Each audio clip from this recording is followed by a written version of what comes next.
What's going on, people? We are back another week, another episode of Lost. We are cracking through these episodes. Today, we are on season 1, episode 7 or 8, depending on how you count it based on the pilot. Confidence Man. This time, we are talking about Sawyer. Like I said, the month of October, we were kind of getting past the primary characters, getting into some of these secondary characters we've been spending some time with. We did Charlie last week. We got Sawyer this week. Next 2 weeks, we got Saeed and Claire. But today, man, I mean, we've been going back and forth on him. Troublemaker, rogue, possible criminal. And now some of those questions are answered, sort of, as is the case with all things Lost. Luke, you ready to break down Confidence Man? Absolutely. We are firmly into the Lord of the Flies portion of the show. So I'm excited to keep venturing forward. Indeed we are. Indeed we are. Later on a bit, Luke is going to recap us on some movies that he was able to see this past weekend. But for now, this is Talkin' Lost. Stay tuned.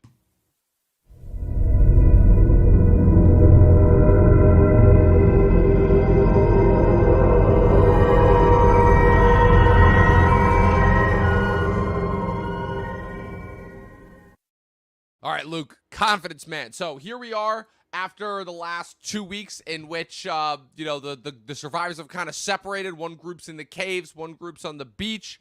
Then we obviously got all that awesome backstory with Charlie last week as far as him trying to prove his usefulness. Now we're on Sawyer, who is a character that from the get-go was already kind of established as a troublemaker. He was a little bit more of an antagonist. He was already cracking racial slurs about Saeed in the first episode, getting into fights with him, kind of creating his own island, if you will, onto himself. Scavenging different things from the plane, creating his own stash, if you will. And now we get his backstory. And the thing about Sawyer that, again, is interesting is obviously, again, we're going to spend a lot of time talking about Jack and his, kind of his dichotomy that he has with some of the other characters and is vying for leadership, for the leadership roles. Obviously with Saeed is kind of, the very intelligent and capable person, but clearly not wanting to be a leader. You have Locke, who has, his contrasting philosophies with Jack, and then you'll obviously get into some of the more antagonistic roles. But Jack and Sawyer's relationship has always been really interesting in the sense of where that's one that started off as completely antagonistic. Jack views Sawyer as nothing more than a nuisance and somebody who is just there to create problems for everybody. And as time goes on, especially once you discover Sawyer's tragic backstory and the reason for why he is the way he is and for why he does what he does, not only is it another great contribution to the overall, this incredible ensemble of characters that we come to know over the course of these 6 seasons, but you also get kind of like this mutual respect that is developed between the two of them, because even though again they come from wildly different sources, Jack from more of a place of prestige and respect, Sawyer from kind of more of a lowdown coming up, grew up relatively poorer. They both kind of in a way have the similar kind of daddy issues, in the sense of where Jack's father put all this pressure on him to succeed when his father was incredibly flawed, while Sawyer literally lost his entire family because of this person whose name he's now using, Sawyer, as is revealed in this episode. So obviously we've gotten to know him. You mentioned a couple episodes ago that you were starting to get a little bit more respect for him and start to like him more. How does this episode fare in terms of changing your perspective potentially on him? I think I'm sort of swaying, like, yeah, he's being a bit of a douchebag by just like pretending he has the medicine and then making Kate kiss him and then say, "Oh, sorry, I don't have the medicine." Just that part. But on the other hand, he has a own little tent. That's probably what I would be doing. Just, I need my own space. Just get my own stash. He's reading a book that he found washed up on the shore. That's exactly what I'd be doing. Yeah. Ironically, he's reading Watership Down, of all books. Yeah, I haven't read it, but I've seen the movie. It's quite violent. It is. Don't show it to your kids. Definitely not. Where was I going? But yeah, now that we know a bit more about his backstory, I'm starting to get him now, as it kind of is with every episode. This character's a mystery. You find out a little bit more about them. Everything starts to make more sense. So, and we do get that little alpha v alpha confrontation in the middle of the episode between him and Jack. Which is like, ooh, what's gonna happen? Big moment. Yeah. Yeah, no, it's really interesting because Sawyer was a guy who, when I remember when I first started watching the show, I was like, oh man, like this guy, we're gonna have this type of character here. He's like we're still on the whole Arab bit and everything. And then as time goes on, I'm like, oh, he's one of my favorite characters. Not only is he one of the best characters, but he's one of my favorite characters because he's a character that consistently over time surprises you in terms of every time you think he's going to go one way, he goes another. You know, obviously once they get into their conflict with the others and, you know, the decisions that he makes there. And then obviously once they start going with the island hopping and the time travel that we establish in the later seasons, once the show gets more sci-fi, Sawyer really becomes a staple of the show going forward, you know, especially once we get into the candidates for the island as we get into all the way in the last season. You know, like he's admitted, it's like he is not a good guy. Ultimately, as we discover in his backstory, he was a con man. His whole bit was to, you know, work over targets. You know, as we saw in all 6 seasons of Better Call Saul as well. You know, you have these guys who again are kind of just able to grift and charm their way through life, pulling off different schemes and scams and such.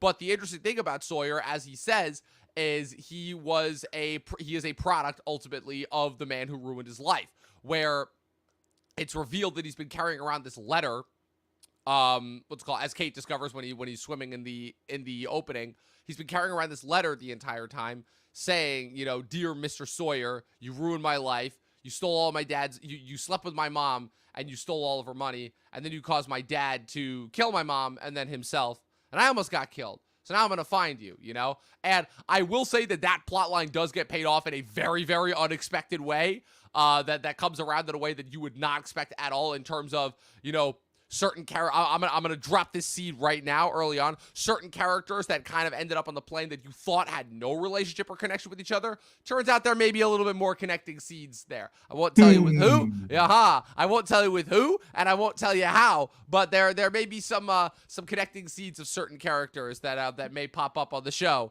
as we go forward, and that not all of them ended up on Oceanic Flight 616 by coincidence. Let me just put it that way. But back to Sawyer. So he's carrying around this letter this entire time. And as Kate figures out, you know, obviously he feels this kinship, this attraction towards Kate. Not necessarily because, obviously, of the fact that it's like, oh, a desert island, who knows what could happen. But more so the fact that, oh, once he discovered that she was the criminal, she was the one who the marshal was carrying on the on the plane, he feels kind of definitely this kinship, this connection to her. And there's a reason why she chooses to stay on the beach with Sawyer and Saeed in them and not go into the caves. So I think that with Jack, I think that's also kind of telling as well, and also as far as who Kate ends up with by the end of the show. But yeah, Sawyer's an interesting guy. He's a complex guy. He's not a nice guy, but it's a little bit of an interesting thing of where early on in the dichotomy of The Walking Dead, this relationship kind of reminds me of that. And before Shane was revealed to be a complete and total asshole, John Berthel's character, he was, he was always the guy that you were like, okay, I may not like this guy, but at the very least, in an environment where we have to survive and I need somebody who's going to have my back, I want this guy in my corner. And that's kind of pretty much the character type that Sawyer sets up, you know? I can think of like 5 of those in the 100. So yeah, there's another staple of the rip-off edge. But yeah, Sawyer, he does fit that archetype, but he's really good at it. So I don't really have much to complain there. He's further establishing himself as one of the main of the ensemble, because it's a big ensemble. Just seeing the poster, there's like that line of people on the poster. So yes, just he's establishing himself. Really, this is just like this is a prime filler episode because it doesn't really move the plot forward. It's just like character work and and you can make the relationships. And I guess you can make that argument about a majority of season 1, given that season 1 is primarily focused on character establishment and building. Again, I know I've said this so many times, but the characters of the show again are the center, the staple, the focus. And what's so interesting is that, again, for a show that, again, a majority of the stuff that people remember is the crazy sci-fi shit and, oh, are they dead or not? That's what people remember years later after the show. But people forget that, again, the way that this show started, the entire first season, there's barely any plot. There's like barely any others. Besides the pilot episode, we really don't get that much more of the smoke monster. We don't even find out about the numbers. We haven't seen the hatches yet. We've only seen brief glimpses and indications that there are other people on this island. So far, we just know about the transmission and the mysterious French woman who we assume is the one that knocked Saeed out, even though this episode tries to cast some doubt on that as well. So it is interesting to me how, again, we are, 7, 8 episodes in, depending on how you count it, and still we are pretty much only focused on the characters, and yet it's still good. Because I remember when I was first watching the show, and I was wondering, I was about this far in, and I was like, okay, where is this really going? I'm like, these guys are cool and all, but like, why do I care about all these guys' individual backstories? And it wasn't until later on that I realized just how crucial that was once you started to get into like more of the mythology of the island, because right now it's just the characters. Right now, that's all who we're spending time with, really. And so, yeah, that's going to make a majority of season 1 feel like filler. But again, the fact that we are essentially getting the equivalent of 17 different MCU like origin stories with each one of these episodes before we even start to like mesh in the plot. Like, again, one could say that it's ahead of its time, what have you, but for the most part, because you're right, the plot of this episode, I guess you could make the argument is, okay, Shannon, once again, we have to keep finding ways to make this character useful, even though she sucks and is useless, is having an asthma attack and can't breathe, and Boone is trying to look for her inhaler, which he says was in their luggage that was checked, that, what's it called? And his reasoning as to why Sawyer has it is that he discovers Sawyer reading a book, Watership Down, that was in their luggage, their bags. So this causes Jack and Saeed to take action against Sawyer. And what's interesting here is you can tell that they've kind of had, this is kind of an accumulation of factors. This is not just because he may or may not have an inhaler. It's like, okay, everything leading up until this point, the remarks against Saeed, the constant back and forth about whether or not he's actually going to help, his kind of, brashness and resistance to any sort of coordinated team efforts. So that you can tell that this has really been kind of coming for a while. And while Sawyer continues his antagonistic streak, one interesting thing about it is how the episode continues to cast doubt on who our quote-unquote good guys and bad guys are. As Jack and Saeed literally torture Sawyer in order to potentially get the information from him, as Saeed once again uses his skills that he learned working for the Iraqi Republican Guard as a torturer.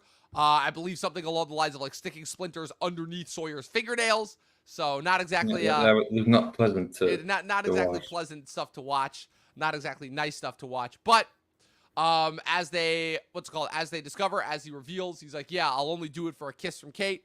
And then after Kate does it, he's like, yeah, I don't have the inhaler. He's like, I never had it to begin with. I found this stuff while I was fishing off the shore, And so obviously some other plot lines here. Charlie trying to get peanut butter for Claire. Saeed questioning Locke, and Locke being the one that potentially could be the fingering Sawyer as far as being the one that wants to keep them on the island, and potentially being the one that knocked out Saeed at the end of last episode. And also Sun, once again, kind of continuing her newfound relationship with Michael that was established 2 episodes ago, in terms of helping to, as it turns out, be the one to help save Shannon's life, as she uses eucalyptus to open up her airways, which even Jack admits is like, wow, dummy, how did I not think of that as the resident doctor on the island, And what's it called? So you have all those, I guess, plot lines, if you will, kind of going.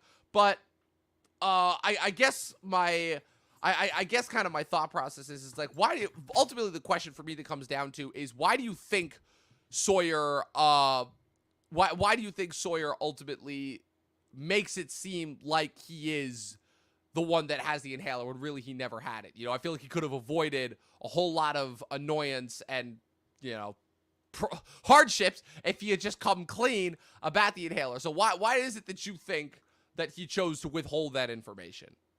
What was it like Kate said, like asked him, like, why do you want, was it Kate that, why do you want act like everyone want to hate you, like he wants, like maybe it goes back to that his backstory, that he wants to be alone, he wants people to avoid him, so he's just doing these things to make himself antagonistic and just go his own way, on the island for as much as he can. Maybe he enjoys it, like from a certain standpoint, just messing with people. Just I don't know. Just I think it goes back to his backstory, really, most of all. Yeah, I agree. And obviously, like I said, we haven't touched on his backstory too much in this episode, because mostly, again, I would say that the backstory here, I mean, obviously the backstories for each character in each episode is going to be a little bit different. Some are kind of like more contained, some take place over the course of a couple months. I believe that Sawyer's backstory in this episode kind of all takes place over all in real time, where, you know, it opens with him sleeping with this one woman in a motel room. Then obviously he's pulling out a suitcase of money, drops it down to reveal it. He ends up revealing that he's trying to get in on an oil, on a potential oil investment that could triple their money in 2 weeks. Really, it's all a scam in order to try and get the woman's husband's money. And he's literally about to make the deal when he sees their kid walk into the room. And it takes a couple minutes, but as soon as he sees that, he immediately walks out and he's like, deals off. And he's like, yeah, because ultimately you realize it's like, okay, he doesn't want another kid to have to go through what he went through. And that's exactly what will happen if he pulls it off. And obviously everything is brought full circle once Kate reads the letter and realizes that Sawyer's the one who wrote it. Sawyer's not the one. Originally, the whole thing is when she first discovers the letter, she thinks that the letter is addressed to him, when in reality, he's the one who wrote it, which she figures out based off the postage. And so, obviously, we don't find it out in this episode, but Sawyer's name is revealed to be James Ford.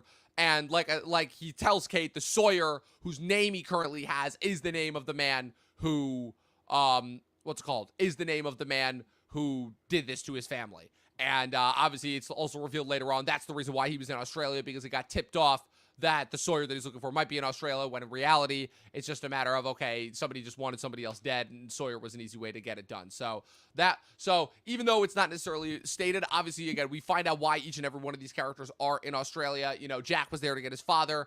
Son was there to, Son was there to get away from Jin. Kate was on the run. Sawyer was there for vengeance, ultimately. Locke was there to go on a walkabout.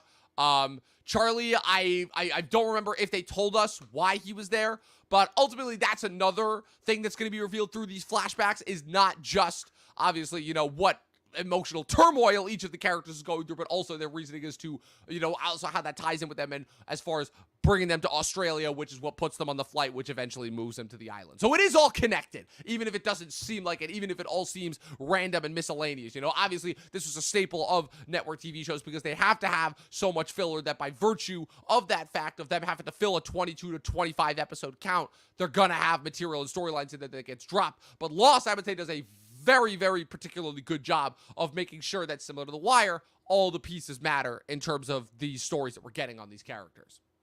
And just having each episode about a different character, at least so far, just keeps things fresh. Like, hey, learn about this character, now we learn about this character, and by the end, it might make sense. Yes. Just the different character dynamics. Yes, 100%.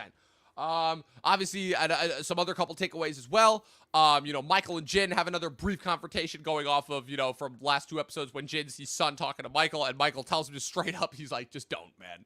He's like, just don't. I'm not in the mood. Another thing is Saeed kind of has to atone himself by going on his own walkabout, if you will, where after what happens with Sawyer, he kind of realizes, he's like, yeah, this is, we went a little bit too far here. Like, I said I was never going to do this again, so now somebody needs to map out the shores of this island and figure out more of this, and I'll do that. I'll take a little bit of a break from everybody. So, like I said, next week's episode, Solitary, we're going to be talking about Saeed, so we'll get more into his backstory as well, what kind of his reason, you know, kind of his reasoning for how he got on the island and such. So it is very interesting as well, where as far as, because, you know, Jack and Sawyer's relationship, Saeed and Sawyer's relationship as well is one that's very interesting, because that's another one where, again, even though completely different backstories, they both kind of have had, you know, not necessarily nice past. So they kind of have some, they once again develop kind of like a mutual admiration, mutual respect for each other, if you will. So that's kind of another interesting tidbit there.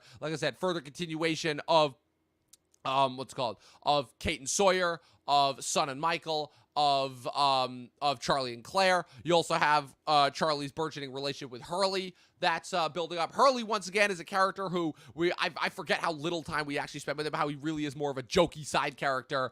who's kind of just there to be there for everybody in these first couple of episodes before we get into his backstory, which I'll say right now, just as a little bit of a trailer for the end of it. So we'll be wrapping up 2024. We're gonna wrap season 1 in January of 2025, but at the end of December of 2024, we'll be wrapping the year, the calendar year, if you will, with Numbers, which is Hurley's backstory, and that not only is Hurley's backstory, but a crucially important episode for not just the setting up of the show, but for the lore of Lost. Ones that introduces the 6 numbers that kind of dictate and center Yes, around 6 numbers. the That's another thing that I Yes. know. That there's 6 numbers. I don't know what they mean. Yes, exactly. Well, in fairness, I'll say right now, they don't necessarily answer that mystery. Or do they? We'll find out, obviously, as time goes on. But before we wrap up and move on to the movies that you saw this week, do you have any final thoughts on this episode, on Confidence Man, on Sawyer?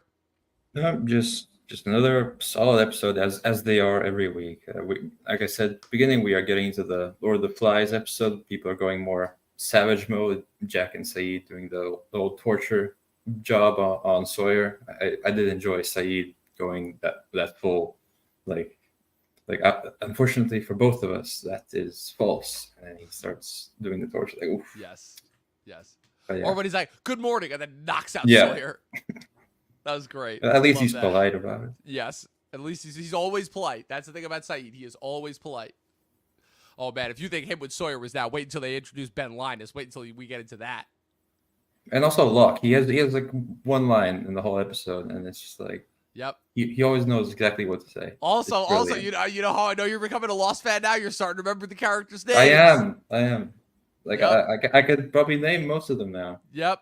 Well, except for Boone and Shannon, but like I said, they're kind of useless as far as the overall story of the show. That was another staple of network shows. Characters that started out that you thought were going to be important, that then over time they continue to have less and less and less screen time and importance. So, oh man, that's gonna be funny once we get to Boone's backstory. But with that being said, what do you give this episode ratings wise? I think I'm gonna give it a 4-star, like a high 4-star. Yeah. Let's just say that. Yeah, I agree. 4-star for me. So, Luke, you also saw some movies this past week?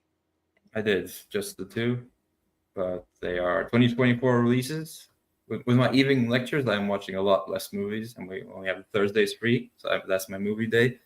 Actually, we did have Wednesday free, so that's when I saw Joker on a whim. So I think I'm out of practice because I'm talking about movies. I don't have much to say about Joker. I've been talking Lost so much, so oh man, Lost has infected your brain. And I'm very thankful for it because it's a nice reprieve, isn't it? Yeah. If you have any more 20-episode shows for me to watch, send them my way. But Joker. Oh, do I? Joker feels like such a, I don't know, it's like, no, I don't think they wanted to make it at all. Like the first one just made so much money that they had to come up with something because it did not need a sequel. This movie did not convince me that the sequel should have existed. It had some good bits in it. I like the singing bits. I thought Joaquin was a better singer than I would have taken him for.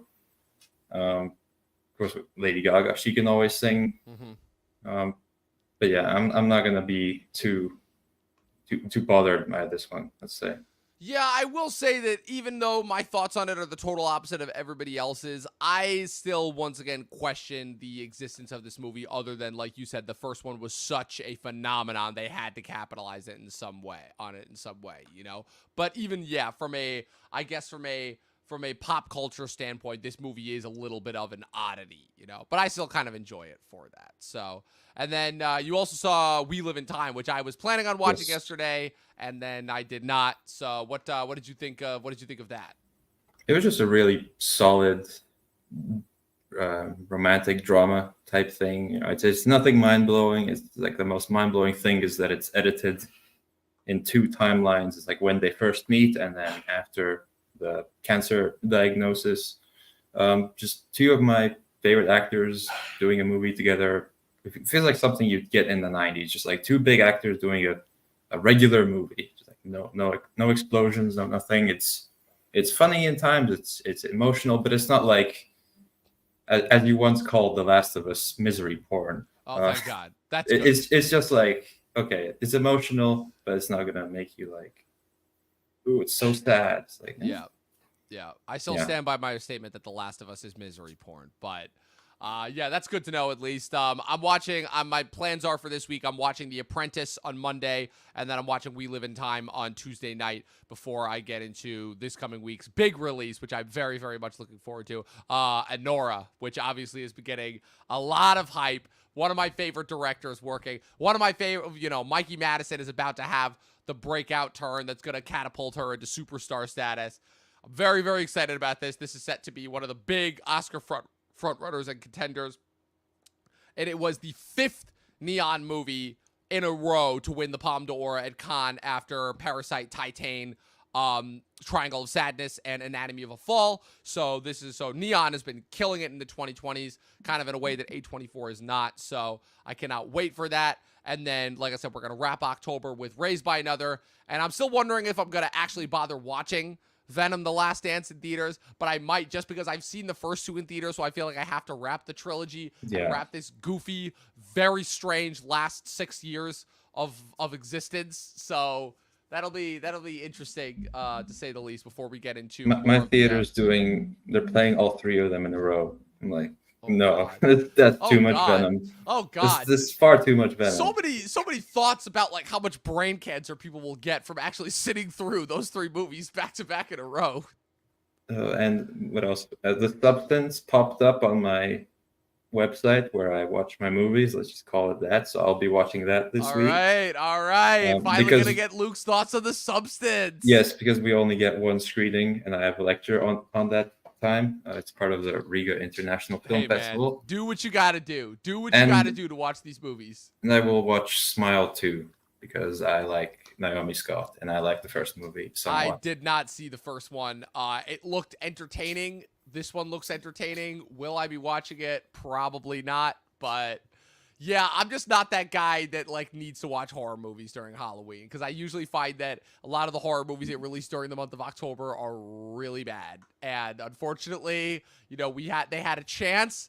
They had a moment to really bring that back with the Halloween reboot movies, and well, after the first one, they did not do that. They really, really did not do that. So let's hope Nosferatu is fingers crossed. Decent. I'm still hoping. After Anora, Nosferatu, that's really it, because I've heard Queer is good. I've heard The Brutalist. I've heard The Brutalist is very, very good. But it's another 3-hour-long Holocaust movie, so yay. And what are the other ones that I'm looking forward to? Gladiator 2. I need Gladiator. It just looks epic. Yeah, I'm still waiting for a release date for Eden, because I'm sorry, that Sydney Sweeney Anna de Armas 3-way. I'm like, yeah, I'm sorry, I need that right now, because man, we are struggling. We are struggling with the movies right now. But I will make The Substance my priority, because everyone has been raving about that one. Yes, so. Almost like every. That's usually a pretty good sign. Yeah, it's worth it. I mean, besides the fact that this entire year has been a dry spell for movies. Just a movie like The Substance is just so crazy and out there and bonkers, but also so unyielding and so bold. And I hate using that word, but in 2024, I feel like it's actually needed, because it's like, yeah, when we talk about bold movies, this is what we're talking about. It has to be. So it won't be Dune in my rankings, like nothing can. But well, obviously not. Obviously not. But yeah, but we've known that since March when the movie came out. I've known that since the first Dune movie. Yeah, I didn't want. Well, you know what it was is because the only reason why I didn't is because originally the second Dune was supposed to come out in 2023, and after how loaded that year was, I'm like, okay, like Dune 2 is probably going to be like 5 or 4 in the rankings, but then it got pushed to this year. And I was looking at the upcoming slate of movies this year. I'm like, this movie's going to have no competition. And, well, I think it's safe to say at this point, I was right. I feel like our top 10 for 2024, when we're in the year 2025, looking back on this year, is we're pretty much just going to be like, yeah, wow, Dune and Shogun really did wipe every other movie and TV show off the planet. So these are the best, and everything else is the runner-up, It's almost like those and I've been watching The Penguin. That's decent enough. It's good. But I need the Batman Part 2. Yeah, it's good. It's not the Batman, but also I didn't love the Batman, so. Yeah, I'm just waiting for 2026. That's when all the heavy hitters are Yeah. coming, 2020, evidently. yeah. 2025 is the warm up, but 2026, yeah, that's when all the heavy hitters are going to come out. So this is what we're in for now, right? Every 3 years, we're going to get all of the amazing movies in 1 year, and then we have Yeah. to wait for it. Then we have to wait another 2 years. So after Just 2020, whenever there's a Nolan movie, Yep. there's gonna be other it's good going to be movies as great. well. So if that's the case, so after 2026, we just have to wait until we just have to sit out the next 2 years. Then 2029 will be awesome. Ugh. So sad. Do get some Avengers in between there. Let's hope. Let's hope. Because I saw some leaks from Brave New World. And they said that, yeah, there's no new Avengers in that movie. I'm like, well, why the fuck are we watching this then? It's just Falcon and the Winter Soldier Part 2. Why do we care? Just give us the Avengers if that's the case. At least Thunderbolts looks like pretty Thunderbolts looks good at least, you know? And Fantastic Four at the very least is set in another dimension. So, like, that should at good. You least can have more something. fun with it. Yeah. Have Galactus eat the Earth. Yes, Like, exactly. or something. But like the actual Galactus, not the steam cloud from Rise of the Silver Surfer. Yeah. Oh man, the state of cinema, people. But anyways, that was it. That was another episode of Talkin' Lost. I'm really liking this half-hour format. It's so much better than the hour-long format. You know, Talking Lost and other things. It's perfect. It really is perfect. I gotta pat myself on the back for coming up with that format. But Luke, thank you once again for joining me. Where can the good people follow you on the interwebs? I'm pretty inactive nowadays, but just plug my letterbox this time. You can follow me at LucasML is my letterbox. All right. That's where you'll see the most activity. Yep, that sounds about right. Letterboxd was always my most active when I was in school, and that's how it's still going. You guys can follow me with everything going on at Movie Nerd Reviews across all platforms, at Official Talkin' TV Podcast across all platforms. This episode is available on Spotify and Apple Podcasts tomorrow. Be sure to subscribe to us on YouTube, follow us on Twitch, and as always, people, 12 seasons in a short film, and watch more fucking movies, and in this case, Lost. See you guys next week.